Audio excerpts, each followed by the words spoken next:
I want to welcome everybody to what we're calling an Earth Day Storytelling Jam, which is kind of an interesting title, particularly as part of a planning project. But it is part of the SLOCOG Active Transportation 2021 plan. And this has been something we've been looking forward to, I'd say, since October or so. And I just want to let everybody know that this is the culmination of what we're calling the storytelling element of the first ever SLOCOG Active Transportation Plan. And this event is going to feature stories from the community to augment other policy, technical, and project parts of the report. And our storytellers will present their stories with short follow-up questions.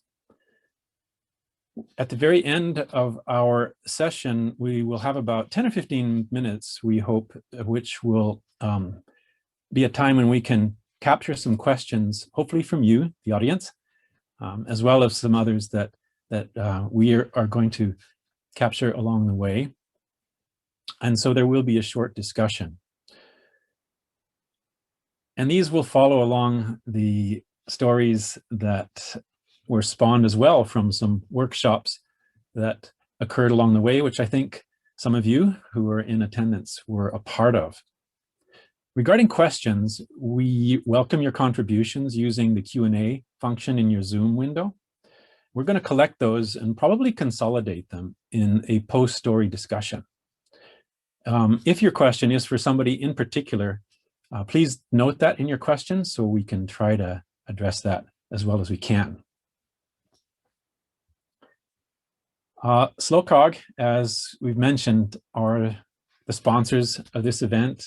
They're the organization putting this active transportation plan together.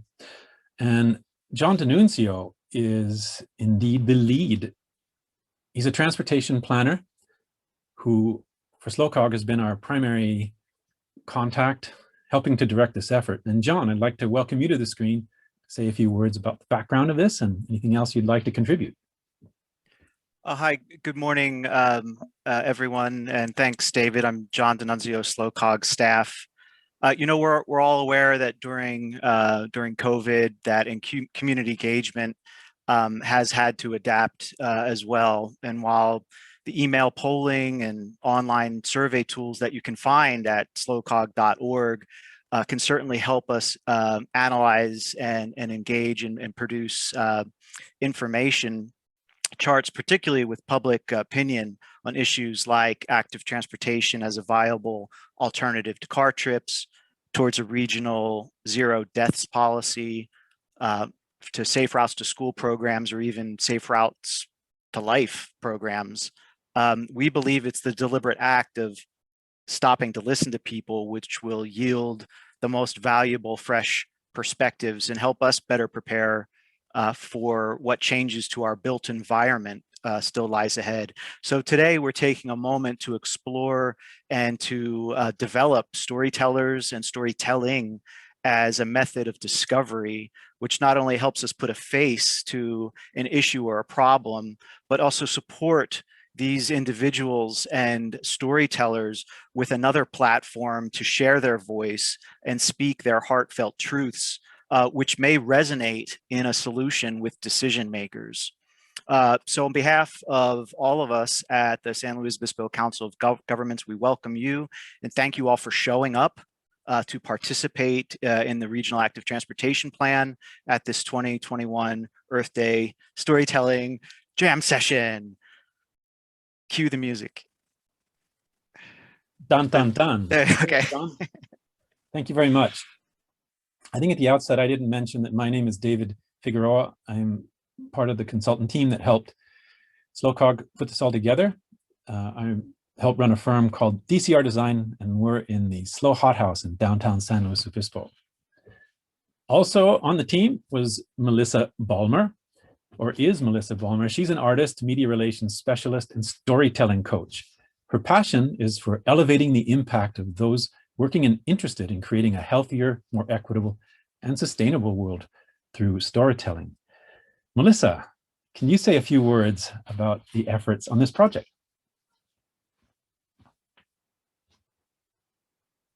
You need to unmute, please.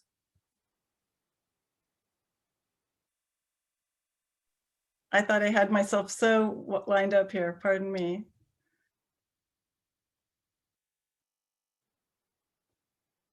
Okay, here we go. So once upon a time, my friend Jim and I would get on the phone for regular brainstorming sessions. And our topic was how to make active transportation as popular as, say, yoga, the slow food movement, or even better, craft beer. We're PR and communications people, and we work in active transportation, and we know that the passionate, talented people who are dedicated to growing biking, walking, and active transit can, quite frankly, and I say this with all the love in my heart, really wonk out. We can get so involved in the long-term creation of the plans and the infrastructure and the law and the policies that are needed to create safer streets that we tend to focus on the challenges and the data rather than the opportunities, often using insider baseball language that leaves others, like the public, confused and left out with what we're doing. It's easy to forget that at its essence, active transportation is all about freedom and joy. It isn't that there aren't dangers. People are dying on our roads every day. It's that most people can't relate to the way we're communicating the information. We need to change that. Jim is a big fan of the Moth Radio Hour. I'm a big fan of the TED Talks, and we're both fans of StoryCorps. And so about 6 years ago, we realized that the art of storytelling had much to teach us. We set out to learn all that we could about the how and the why of great stories and how to bring those skills to people like you. In the past decade or so, science has actually proven what the arts have long known, that just sticking to the data doesn't work when it comes to making real change. Only the ancient art of storytelling has the ability to open hearts, change minds, and thus change behavior. So that's what we do now. We're storytelling and communications coaches. The goals for this particular storytelling project on behalf of SLOCOG was fourfold. The first was to find and recruit real people storytellers that would showcase the depth and breadth of the actual interest in active transportation in SLO County. The second was to teach these storytellers and others in the region how to find their own hero's journey and to use that to craft a compelling short story. The third was to use these stories to make the SLOCOG active transportation plan not just a report, but a tool for real engagement. And finally, we wanted to coach the storytellers on how their new short stories could be used for their own advocacy efforts moving forward. Working with DCR and SLOCOG has been a dream come true for Jim and I. We hope you enjoyed the Storytelling Jam as much as we enjoyed working on it, and that you too decide to become a storyteller. Thanks, Melissa. And you are going to hear from Jim, who will be asking the questions of the storytellers. I'll just introduce him briefly so he doesn't have to do that once we step into the questions. But Jim Brown is a contributing editor to Pedal Love. He served for 5 years as communications director for the California Bicycle Coalition and 6 years as executive director of Sacramento area bicycle advocates. His focus is on storytelling as a strategic tool to influence public decision-making. And with that, ladies and gentlemen, we've done our introductions and we're going to get to the stories, which is why everybody is here.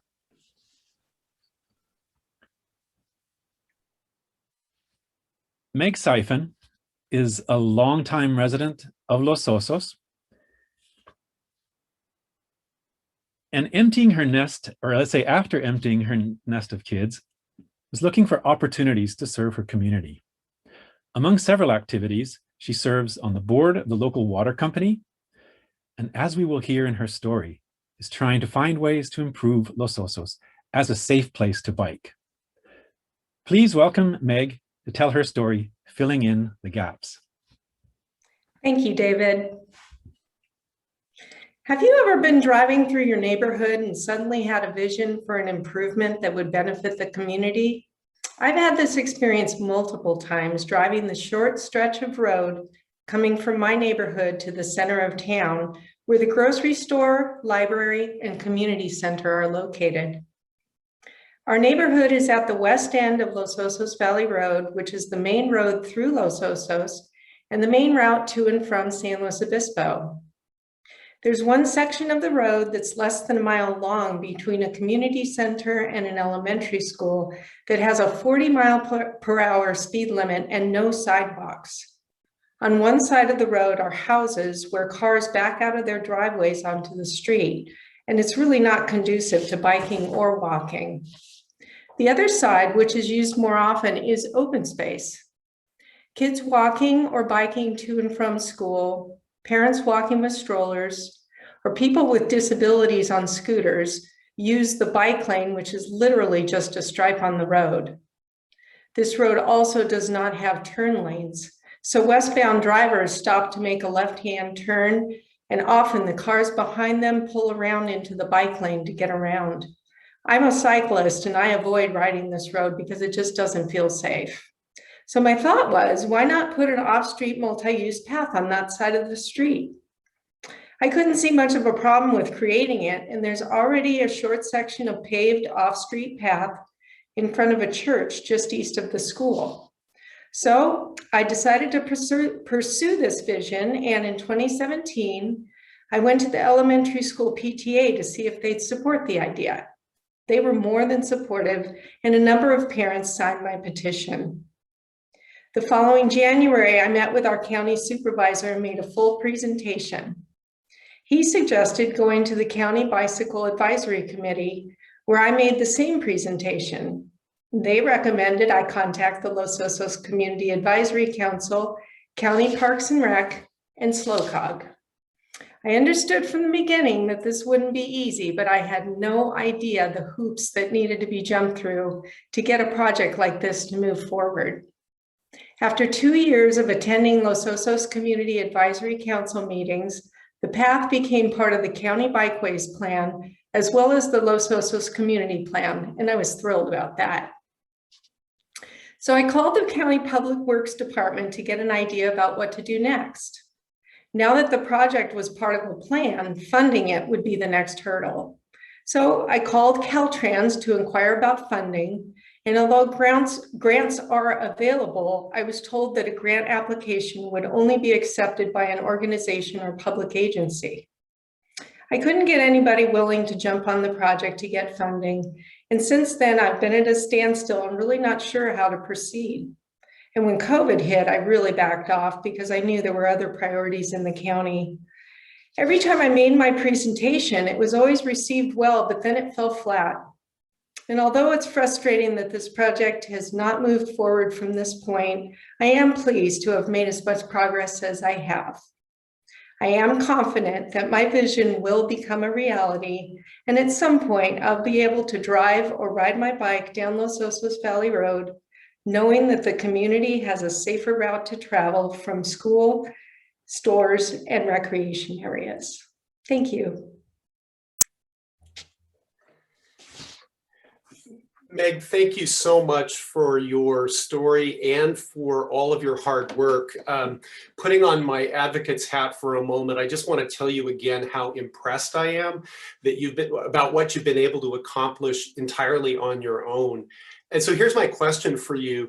For those people who might want to join your cause or take on a similar issue in their own neighborhood, what's the main lesson you'd like them to take from your story?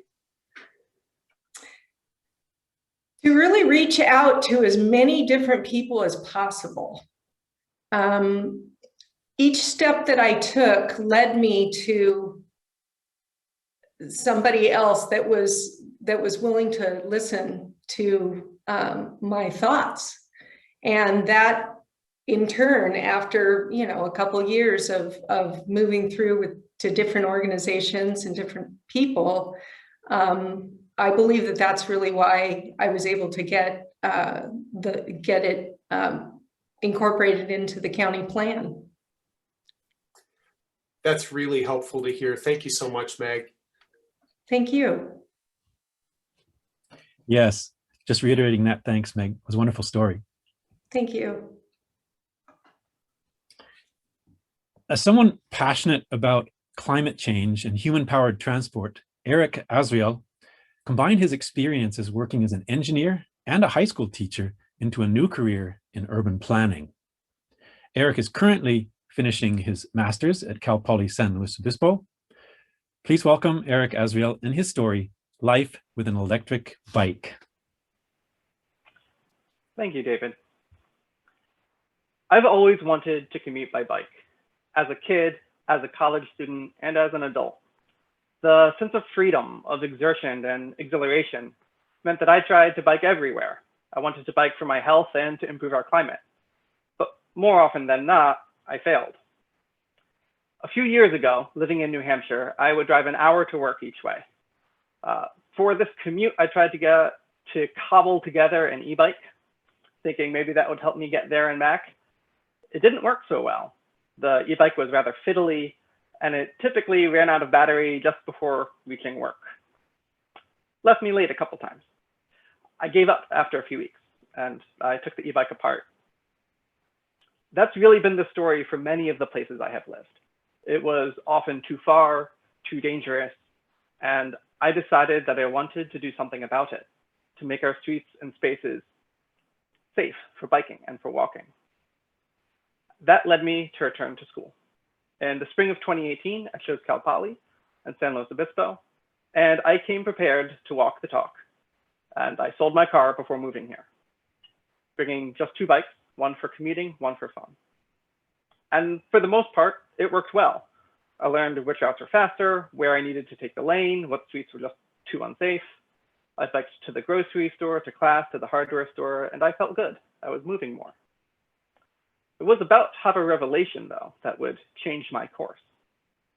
My New Hampshire experiment aside, for the most part, I stuck to conventional bikes, thinking that e-bikes were cool toys, and they're great for long-distance applications, but not really for me, since I'm lucky to be really healthy. But when I started my internship downtown, I needed a better way to run the do-si-do, to class, to downtown, and back to class. Stepping on an e-bike transformed the way I thought and I felt about them. They were no longer fiddly. Battery life was much better. They just worked. It was as easy as getting on the bike and pedaling away. The e-bike erased hills, increased my speed, reduced sweat, and I realized that here was a solution that was as good or maybe even better than conventional bikes.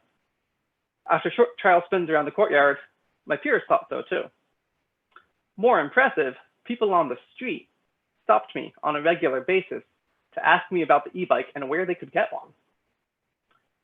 This showed me that there really is a large untapped potential for e-bikes as a transportation solution. The bikes are engineered well, prices are dropping, and people want to try and buy them. This even led me to center my thesis around e-bikes' potential. However, I routinely hear from people about how they would like to ride to school, to the grocery, to work, and that but almost universally relates to safety. My friends are reluctant to ride because our streets are scary. Streets like Santa Rosa, Churro, Broad, Foothill, and more, they have little painted lines to ask fast-moving cars to please not hit us. I've been biking a long time, and those streets, they scare me too. I've had so many close calls that I now commute and run errands with a video camera rolling. I fear that this enthusiasm for e-bikes will wither because our streets are so dangerous. But I hope that we can rebuild our streets for our people and soon see everyone on bikes and e-bikes.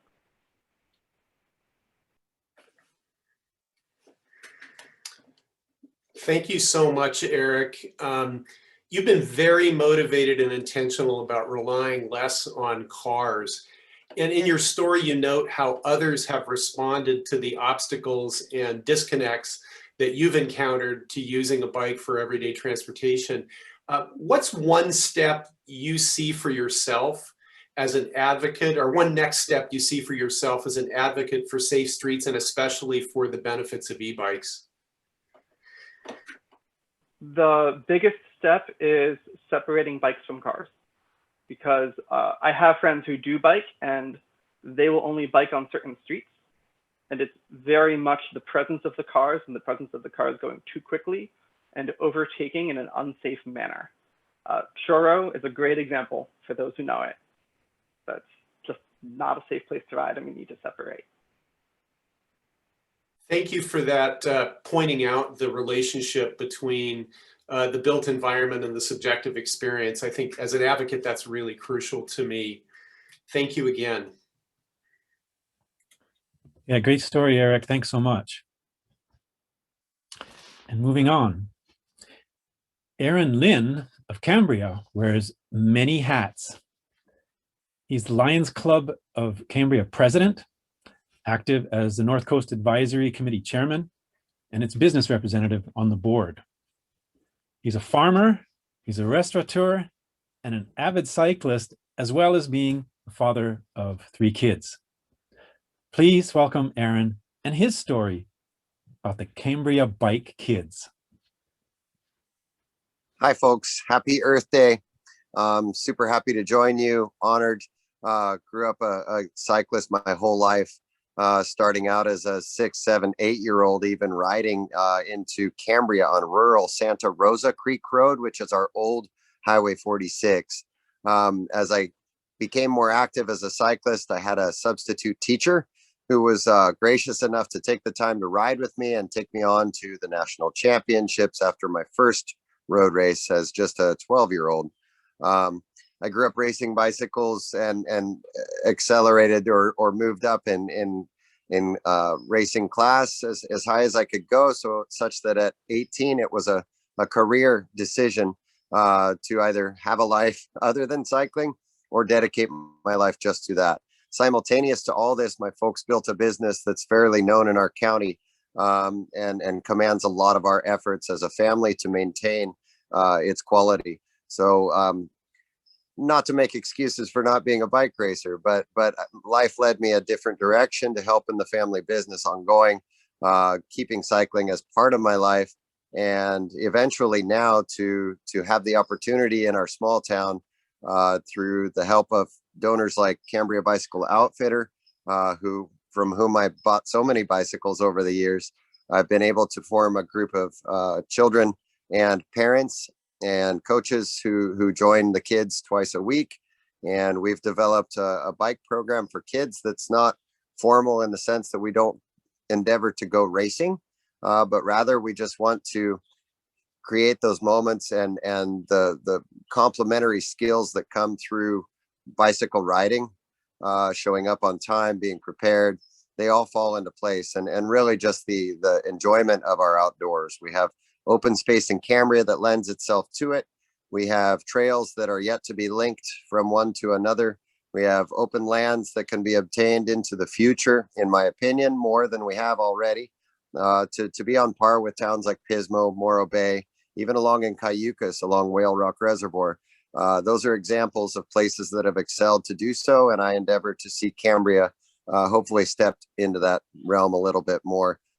So of obvious interest to me is the county active transportation plan. And if I can lend myself in any way as a point of view, or if I could bring the children out to show you just how much it's producing, or reflect from their principals all the compliments they have to those kids involved in my program, I would. Thank you for having me. Thank you so much for your work, Aaron. As a father who has worked with other fathers and sons to embrace bicycling, what would you say is the most important thing that boys in particular learn from being encouraged and supported to get out on a bike? Gosh, great question. Boys perhaps learn that you can bear some pain and that there's a reward after that. And not only being courteous and working with the youngsters. I see kids who were one day the youngster in the program develop into the fastest kids, and then learning the lesson of maybe slowing down for those new people and helping to coach them. So those kids learn a lot of skills. It's not limited to one or the other. What's the most important? Probably that they're with the pain, there's gain. Thank you for that. I appreciate your perspective. Thank you. Great to have you, Aaron, and great to meet you. Thank you. Audrey Supranon has been living in San Luis Obispo since 2010 and currently works in the test department for SRAM, an international bike components company. For her, the joy of bikes is rooted in the mechanical side, and she loves to get her hands greasy while working on them. Please join Audrey in her story, Bikes Changing Lives. Thank you, David. I remember the sound of air whizzing out of my tire, the sun beating down on my neck. Good thing that I was only a block from home. It was 2015. I had just bought this bike a few months ago so that I could start commuting to work, and I knew that this would be happening soon. My tire was wearing down to the threads, and I wasn't ready to commit to changing these tires out, but now I had no choice. With some struggle, I got the first tire on and it held air, but I knew there was an easier way. I had heard about the Bike Kitchen before, a DIY bike shop with people that teach you to work on your bike. My first experience at the kitchen was amazing.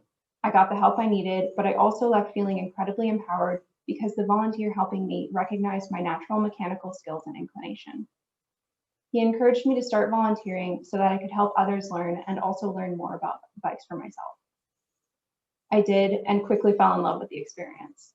The staff soon recognized my dedication, and just a few weeks into volunteering, I was asked to take the lead of the women's program, where I got to operate special hours specifically for women, trans, and femme folk. Not only did I continue growing my skills, but I was able to grow community and empower women to pick up tools and learn how to work on their own bikes. A few months into that, I was recruited to become the first female mechanic for Oroika, which is an international bike organization that hosts vintage bike rides all over the world. We happen to have an annual ride based out of Paso and Cambria. To be the first female at anything is an honor, but also an unfortunate shock that we still have those opportunities. I assembled a small team of female mechanics to assist me at the event. Wrenching on vintage bikes is something that I'm passionate and knowledgeable about, but that didn't matter to the average rider at Oroika. Many of the men who needed bike repairs would look over our shoulders or just grab the tools from our hands, insisting that they could do it themselves. This constant burning annoyance of sexism persisted in my career at the Bike Kitchen. Even when I was working full-time at the shop, I would regularly have customers and community members question my skills. I had to patiently work to prove my worth and knowledge rather than being trusted outright. But I persisted. I continued to grow the women's program and work for Oroika, and every year we had more riders start to trust our knowledge. They went from watching our every move to leaving their bike with us and disappearing for 30 minutes. Oroika even recognized our worth and novelty and would place us at the most important rest stop on the route.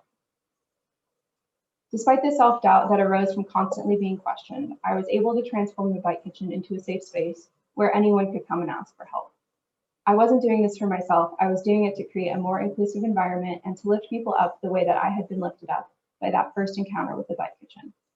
Customers were happy and we were selling more bikes than ever, yet still I started suffering from the classic advocacy burnout. 3 years into my career at the Bike Kitchen, a mentor approached me about my future. She suggested that I apply for an opening at SRAM. I didn't think I was qualified and worried that I would be overlooked because of my gender. After much contemplation, I realized that I was ready for change. After a complex and lengthy interview process, I got the job. Not only was I qualified, but I was selected from dozens of male applicants as the best fit for the position. A few weeks after joining the team at SRAM, I joined the diversity committee so that I can continue my efforts to actively look for ways to help support women and BIPOC getting involved with the world of bikes. Fortunately, all of this effort means that I have proven my worth and knowledge and seldom feel that I am a woman in a man's world at SRAM. Thank you. Audrey, thank you so much for all you've been doing for the community. It's really important. As you make so clear in your story, your experience at the Bike Kitchen was pivotal in leading you to your current position at SRAM. Can you share a story or an anecdote about another woman or girl who you saw being transformed by bringing their bike into the Bike Kitchen? Absolutely. I don't want to say too much because I think Sarah, who is also on the line here, will go into her experience a little bit, but Sarah is someone that came into the Bike Kitchen as a volunteer, and She started with pretty good mechanical skills, but not much bike skills. And then eventually she has worked her way to be able to self-sufficiently work on all of her bikes and has gone on numerous week-long or multiple week-long bike tours and is self-supporting in that way. And it's inspiring to be able to see other women do that, both with my help, but also helping to give them the drive that they need to do it. Thank you. I look forward to hearing from Sarah too. Thank you, Audrey. Thank you. Thanks so much, Audrey. I love that story. Tom DeSanto, for me, is a true modern Renaissance man. He's an architect, he's a professor, he's a watercolorist, music lover, father, husband, and an avid cyclist. In addition to biking 8 days a week, he is a professional architect who instructs architecture, sustainability, and watercolors at Cal Poly, as well as the Cuesta College Community Program's Architecture and Watercolors course. He is music DJ, hosting Speak Low on KCBX, and his paintings have been shown in Milano, New York, Paso Robles, San Francisco, and even San Luis Obispo, as well as Chiasso and Locarno in Switzerland. Finally, he was the Safe Routes to School coordinator for Laguna Middle School and Hawthorne Elementary School for a decade. Please welcome Tom DeSanto and his story, Improving the Ride to School. Thanks, David. When I moved to Italy as a young architecture student, my mind was open to the joys of multimodal transportation on bikes, trains, buses, and on foot. But I came back to my suburban environment here in America, up in the Bay Area, with its boulevards, freeways, and malls, and thought, how do people live like this? One cannot survive here without a car. Then that little voice came on inside my head. You know, this modality worked for you ever since your family left San Francisco for the suburbs. It was only after I'd experienced life in Europe without a car that I realized there was a better way to move with fewer negative environmental impacts and greater benefits for my own health and social sustainability. I began biking again during the recession of 2008 to save money and stay active. My wife and 2 small children joined me. One of them rode on a trail behind off of our 67 Schwinn tandem bike, and then we towed the other on a bike trailer off the trail behind. Talk about multimodal transport. We were a veritable bike train. When the kids entered school, we found that the school had no parking lot to drop off or turn around. There were long lines of cars on the street, and we decided to bike the kids to school every day because it was so much faster and so much more convenient. We even had a plethora of bike parking provided by the owner of Peak Racks, Rod Hoadley, who had 2 kids at the school as well.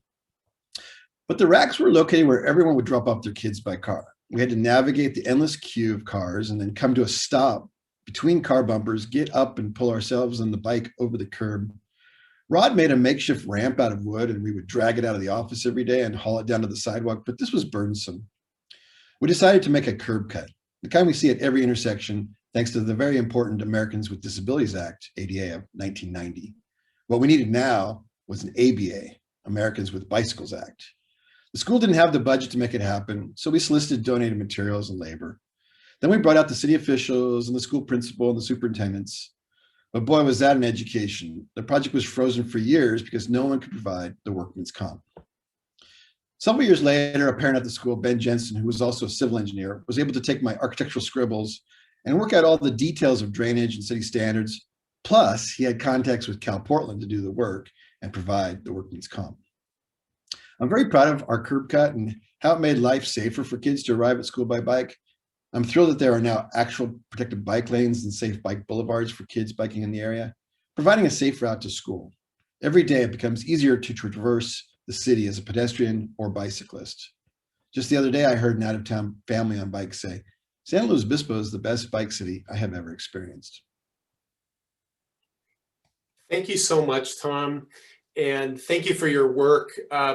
As a parent and an architect, can you say a little bit more about the importance of specific design features such as curb cuts in enabling more families to live a more active, less car-dependent life? Yeah, you know, Eric touched on that earlier. the infrastructure is really important for influencing people to get out and bike. It's really hard to do it, and with the share the road kind of approach that we have often. I think the most important thing is to recognize that small moves can make a huge impact, and also to remain persistent. You know, the Chinese like to say that the best time to plant a tree was 20 years ago, but the second best time is now. And so we have to remember that we're benefiting from a lot of the work that started 20 years ago, but we have to keep planting those trees today for 20 years from now. Really appreciate that perspective. Thank you so much, Tom. Yeah, thanks a lot, Tom. I'm also a huge fan of these quick builds or the demonstration projects that just go up, sometimes just using cones that really can show people quickly what it looks like. And usually they like it. Sarah Della Ripa, who you've heard mentioned and almost already introduced by Audrey, she moved to SLO in 2014 and has since graduated from Cal Poly with her master's degree in biomedical engineering. Her passions lie in health equity as well as equity within active modes of transportation. She serves on the board of Bike SLO and can provide anybody on tips on how to best navigate Cuba by bike. Please welcome Sarah and her story, Bikes Strengthening Community. Hi, everyone, and thanks, David. Where did I park last night? That was the first thought every morning for over 500 consecutive mornings when I lived in my truck. Every morning, I'd sit up in my camper shell, peek out of all of my windows, getting a 360-degree scope of the street, the trees, and the people I might startle as I open my back window. From there, I'd gather my books and shower supplies and shuffle into the other footsteps, marching to campus, where I entered the engineering student life. I drove everywhere when I lived in my truck, so maybe it was bound to happen that I'd get pulled over. Sure enough, it did, twice in 2 months, actually. $750 in traffic tickets. That's like 16 weeks of meals or 15 gas fill-ups or 2 textbooks. So I don't know if there's anyone here who needs to hear this, but I am certainly forever grateful that somebody informed me that you can volunteer for a nonprofit to pay off traffic tickets. A series of fortunate events led me to volunteering at the Bike Kitchen, our do-it-yourself bike shop. It was intimidating, and I might not have kept showing up if it weren't for the 75 hours that I needed to work off those tickets. So I kept showing up until the smell of rubber and grease and the sounds of the clanking tools offbeat with the funk music felt familiar. I eventually paid off all those tickets, and I even bought myself a little blue Bianchi bike that fit in the back of my truck. Since I was participating in the cycling world of San Luis Obispo, I found myself at the establishment, a bike-centric community house in downtown SLO. I fell in love with this home, and for the first time in over 500 days, I saw myself living somewhere other than my truck. My little blue Bianchi and I moved into this new home during the summer of 2017. I began working on my master's thesis, as well as a project for an innovation competition at Cal Poly. But 2 weeks before my big presentation, I was hit by a car on my bike ride home from campus. I flew over that car that was making a sudden right-hand turn across my bike lane. My helmet cracked, but my head did not. Luckily, I was okay. Largely thanks to the support of my community, I still managed to win first place in that Cal Poly innovation competition. And that's an achievement that has since propelled me into my biomedical engineering career in women's health. In the days and the weeks following that crash, though, friends and classmates told me, "That's crazy what happened to you. I can't imagine biking around this town. It's so dangerous." I was compelled to do something about this, and with the encouragement of my housemates, I joined Bike SLO County's board of directors, where I've served as vice president and currently serve as chair of the events committee. All along this path, I've had community to inspire me, and the bike community has taught me how to see it everywhere. My family, Cal Poly, neighbors, advocates, and the greater San Luis Obispo community. without a doubt, it's been these communities that have helped me get to where I am, and maybe a couple of traffic tickets. Thank you. Thank you so much, Sarah. Yours is such an inspiring story of bikes and bicycling as a catalyst for personal transformation. What's it been like for you to develop and share this particular story? And what have you learned about the value of more people sharing stories like these? That's a great question. I was introduced to the power of storytelling actually before this, when I attended a conference in Rwanda about art and health. There was an argument throughout the entire week of how important storytelling is for getting for improving health. And so I see it as the same for improving infrastructure. So creating my story, I was excited because I had just, been in this conference in Rwanda and was excited to have the guidance from Puddle Love to help me through the process. What I found was that I wrote just everything. I had it almost felt like my entire life story, and then having to kind of pick out the pieces for this particular event, pulling the bike-centric pieces especially was kind of the process that I went through, and it was a great process, and I appreciate the help through all of it. Thank you so much for all you've contributed to this project. I really appreciate it. Yeah, thank you very much, Sarah. I love that story too. And just a little reminder, I know all our stories today have revolved around some aspect of biking, and active transportation, of course, spans more than that. Biking, hiking, other rolling modes of transportation. And the stories, there are some stories in the report that do reflect those causes, or that say those interests. And so that's important. We'll give you a link to the online current draft version of the report. And certainly when the full report's out there, you'll see that walking and connections to transit are also quite well represented. Our last presenter today isn't able to be with us in person because he's a teacher who couldn't get away for this time. So we did a little special project with him. It's Jim DeCecco from Oceano Elementary School, to create a video, which is another way to put a story into life and spread it around. And I know most of you are quite familiar with that, but we thought it was an interesting addition to this event and to what this project is creating. So I'm seeking the help of Sean to get that video going. So without seeing Sean, I will trust it's ramped up and ready to go. So here's the Jim DeCecco video.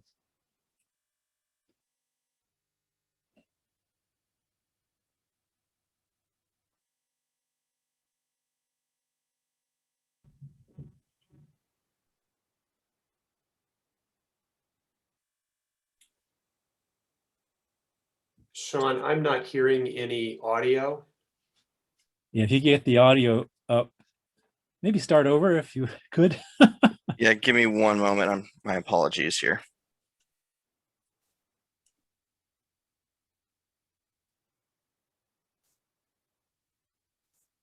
By the way, we planned for this to happen because we didn't want this to be glitch free. All right, I think we should be ready to rock. Hey, my name is Jim DeCecco, and I'm a longtime teacher at Oceano Elementary School, which is just right up the way. My story kind of starts like this, is that we have a morning exercise program in which 300 students walk or run around the playground. And so it was my job to go ahead and monitor that exercise program. And one day I was looking down the way as far as across the playground, and I saw an ambulance. And my heart just dropped because I knew what had happened. It's like one of our students had been probably injured on their way to school. I knew the student well. I was their basketball coach. I knew her aunts and uncles and things like that. And so I ended up going ahead and talking to the aunt. And I knew that they had some health issues, so it may be a little bit more difficult for them to go ahead and drive Maria to school. And so I just said, how about if I come by and pick her up every day? And as it turns out, that was a really good opportunity for, yeah, Maria, because she got an opportunity to ride to school, but it was a good opportunity for me too. You know, it was like the best half mile or mile of my day, every day, being able to go ahead and ride with, you know, a student, talking about what's happening during the day and what's happening in her life and how school's going and how's basketball going and what she's thinking and things like that. And so that continued on for like 6 months till the end of the school year. And I look back on it, I say, you know what, that was actually a really good opportunity for me to go ahead and connect, reach out, and show the community that the staff of Oceano cares about their students. The one thing I want to say is that my philosophy as far as biking goes, that our streets should be designed for people of 8 and 80 and everybody in between. So if an 8-year-old can't ride their bike to school, then our streets aren't designed in a proper manner. And so a dream projects is that I would like to see everybody be able to hop on their bike and ride to school without going ahead and fearing for their safety.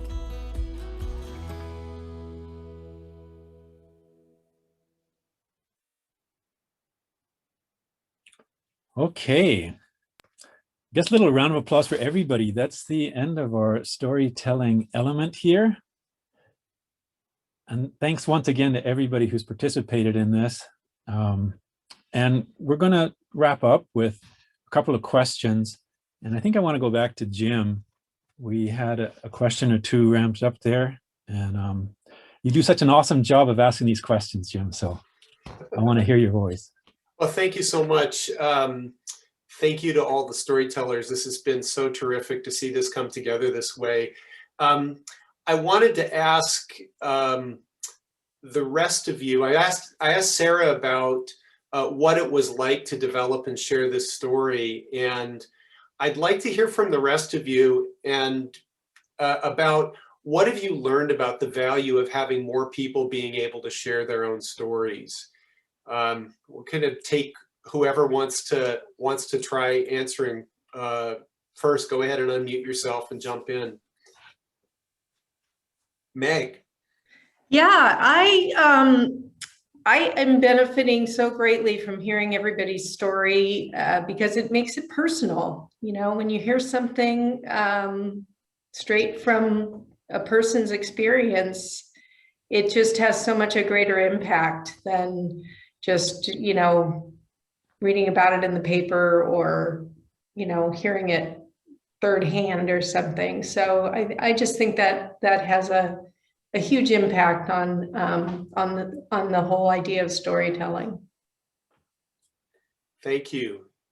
Anybody else have any thoughts about the value of having more people sharing their personal experiences? I think it just shows you how many people, how many different aspects life, well, transportation in general, but in our cases, bicycling can take so many different parts, or it can shape a person. It can be, you know, from one guy who's just getting from point A to B to bike racing to changing their identity entirely, and that's been illustrated by this group.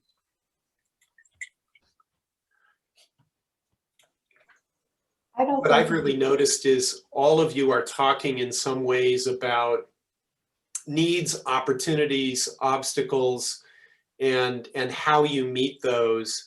And in some respects, it's all a very similar story. And it's really, again, putting on my advocate's hat, it's really inspiring to be reminded that there are all these stories out there. And I guess the other kind of the follow-up to this question I posed is, how has this changed how you listen to stories, or how you see other people who you know have their own stories? Any thoughts about that? Audrey. Yeah, so during my storytelling and story writing process, I had a really hard time pulling out the sort of negative experiences that I had, because it was much easier for me to talk about all of the great things that have happened to me. And so now when I hear other people telling stories, even if it's just in passing, I try to remember that it's sort of human nature to share the good things and not the bad things. And there's always going to be something else that you're not hearing. And if you're able to sort of draw that information out from someone in a conversation, you can learn much more about their experience. Thank you. That's really helpful. Any other thoughts about what it was like to tell these stories, or how it's changed how you look at your community and the stories that other people have?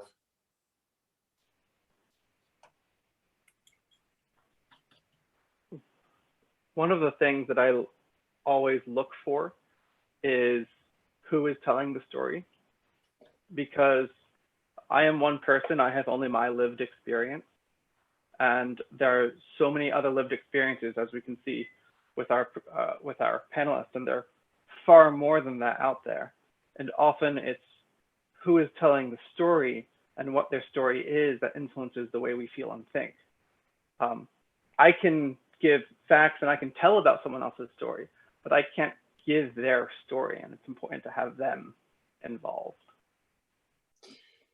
Thank you, Eric. Sarah, I wonder if you would mind answering the question that was posed in the Q&A. You had a really helpful, it just fits so perfectly with what Eric just said.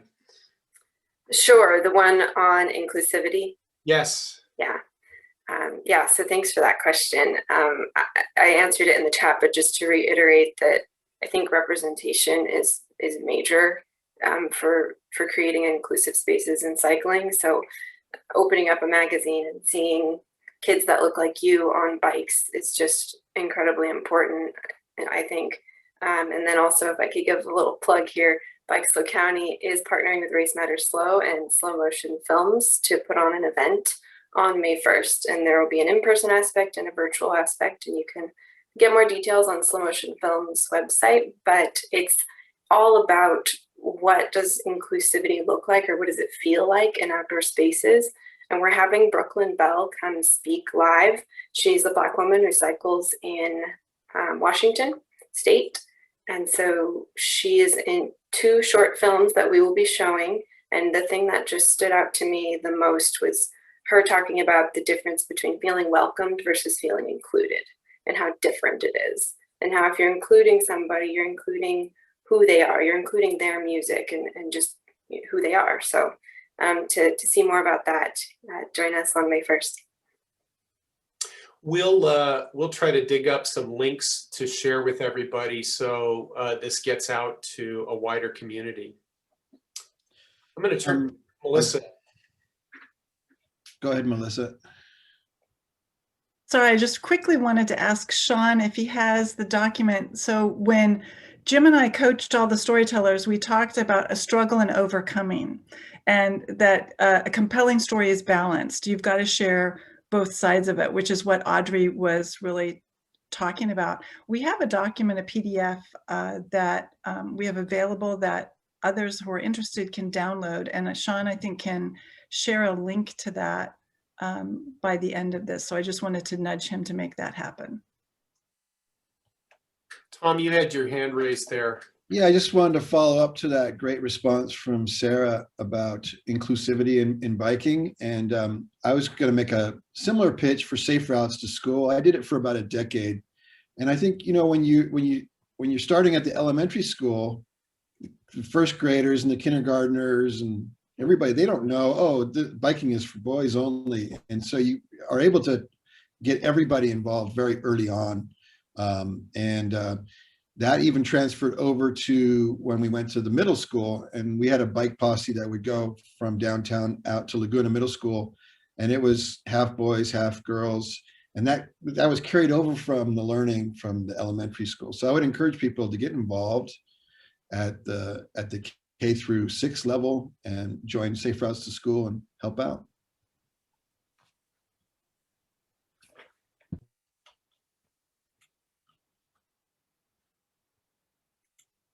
I think I'd just like to add something about the value of storytelling in the planning process, which I honestly had kind of been searching for in planning projects until we were able to do it during this one. And I think SLOCOG for identifying that and for bringing in Jim and Melissa into this process, because there are a lot of boxes that need to be checked in the traditional planning process, and I know that's important, but sometimes I've missed reflecting on how those get truly back to the community, because those that tend to speak loudest are heard, and then we all know that sometimes that narrows things a bit. But the way that these stories have been brought up, and the fact that so many people were open about wanting to tell those stories, I think has really done a wonderful job of bringing them truly into this process and truly into this plan. And I hope it serves as an example that other plans, not just in the region, but elsewhere, might follow, because I think it's important. As speaking as an advocate for bicycle transportation, I want to really acknowledge John's key role in bringing this together and recognizing that stories are a valuable component to what SLOCOG is trying to accomplish with active transportation. David and I were talking about this yesterday, and typically a planning document is a quantitative document that accounts for miles of pavement and budgets and standards and measurable goals. But the truth is that we all experience our streets and roads subjectively as people, and what these stories add to this plan is the subjective experience of using streets and roads. And so it's, in my opinion, essential to get a complete understanding of what's going on with active transportation in SLO County when you have both the quantitative and the qualitative. And John, you recognize that opportunity, whether that's how you would describe it or not. It was you had an instinct about this, and I really applaud that. Yeah, thanks, Jim, for the kind words, and really this effort came about because we needed to find a way to compete better for state and federal grants for our area. So recently we've had some wins this last cycle with some of our bigger projects. That's true, but to compete as a region, to bring to find state and federal money, it's very difficult for grant writers like myself and others at SLOCOG, and other nonprofits and other individuals and other cities and people to do that. And so finding the fresh faces and the fresh voices in our community really helps to kind of move the needle into a new direction, and kind of helps us look to over the horizon line a little bit more than where we were looking. And of course, I can't help this one image while you're all telling stories. Is like at the beginning, we're all little popcorn kernels, and then after we've told our story, we've all just kind of popped into popcorn. And so now our popcorn jar is just, like the aluminum kind of expands a little bit. But there's still so many more kernels to go in this community that need popping. So let's find them and turn up the heat. I just want to mention quickly a comment that came across the Q&A. It's from Leah Brooks, a well-known active voice in the biking community here in SLO. And she says, as a longtime bicycle advocate who often comments before elected officials, the impact of stories like those told today on decision makers cannot be emphasized enough. Decision makers get tired of hearing from the same people, so it's important for advocates to seek out and encourage members of our communities to tell their stories.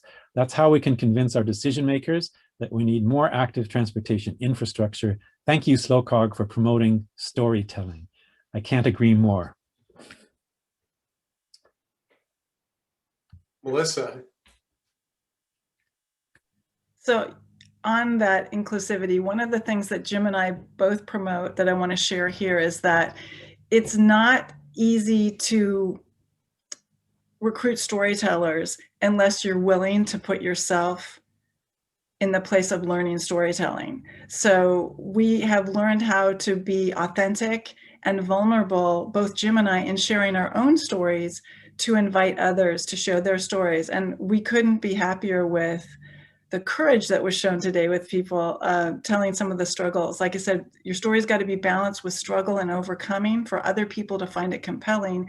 And you're going to be so much more effective if you say, I'm willing to be a storyteller and do it yourself, even if you just do it as a test to then engage the people that really need to be telling the story, per what Eric was talking about. We need so many more people represented, but they've got to be encouraged by show not tell way of going about it.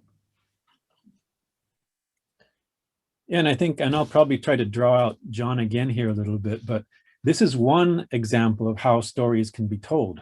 And in fact, we had, I think back in October, well, the pandemic was on, so we really didn't envision that this wouldn't be online, but we still envisioned that something that was in person would be more powerful, because there could be some mingling afterwards and we could share with the audience who we can only see your little initials and so forth. And we know half of you, and there are a lot of those of you who we'd love to meet. But what I'm saying is that we think there are opportunities for the future, and some ideas to come forward, not just from ourselves, but others who see opportunities out in the community, through schools, through different organizations or constellations or collaborations of organizations, to get these stories into a space. And John, I don't know if you want to chat at all about that, if you're going to review this, or no promises if there's an Earth Day event next year, or hopefully something before that, or if you want to just let it mellow and we'll see what happens. Well, you know, what I will plug is the efforts from the bike advocacy and the bike club community for participation in events like this, but also we started maybe 2.5 years ago organizing volunteer bike counting. So twice a year, volunteers will go out with a clipboard for 2 hours and sit around the community and around routes, highway, streets, and roads, and collect counts. And there's been over 300 volunteer hours that have gone into that effort. We have a report on our website and as part of this plan. So it's really just one method or one tactic that we can continue to use.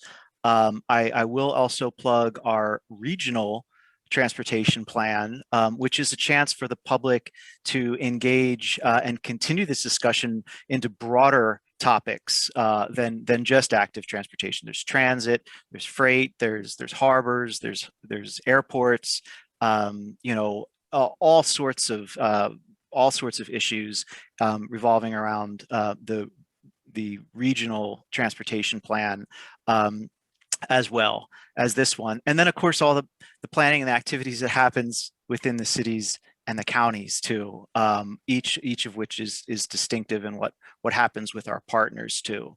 So, you know, working together with our partnerships, whether they're other nonprofits or other agencies, and I would again just say, let's just keep the popcorn popping. Thanks, David. Thank you, Joe. I think we'll start to wind down here and wrap up. I would like to ask any one of the panelists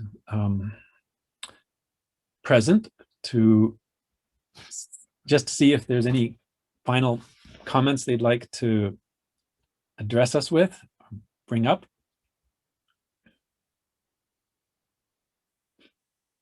Looks like we've done our bit for the day speaking.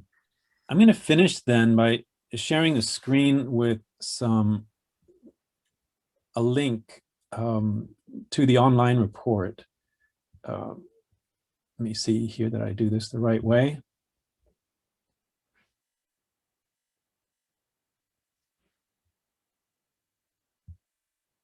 And hopefully you're seeing my screen and I can enter presentation form.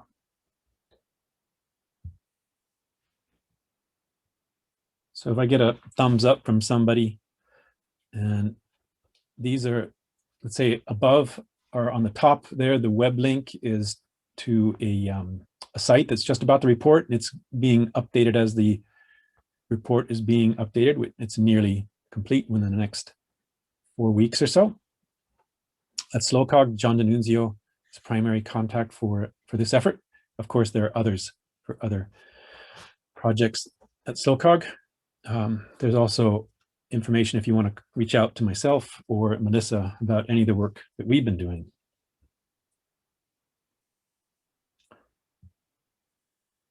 And I think with that, if I haven't been too quick to press the thank you button, we'll wish everybody a wonderful rest of their Thursday and Earth Day, and do great things out there. And we'll hope to see you at some future event, or riding a bike or walking on the great streets of San Luis Obispo County. Take care, everybody.